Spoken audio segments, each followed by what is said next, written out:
na. Pinadrive na naman niya ni Janjan ng Fortuner. Kaya tuwan-tuwa na naman sa iyang kalukuhan. Umuundar mo yan. Gani. Harap dito, parapin mo siya dito. Hindi ko magana.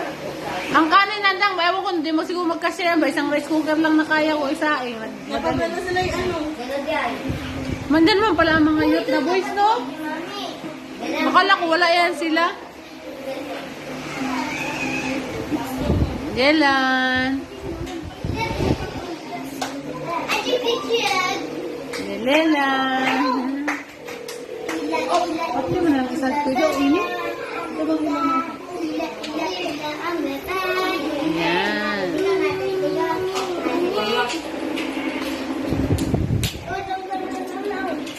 Walang bartekya. Ay, walang bartekya. Ito yung wala mo. Ito yung tindahan doon. Tama na. Ma, tama na. Ma, dito daw siya sa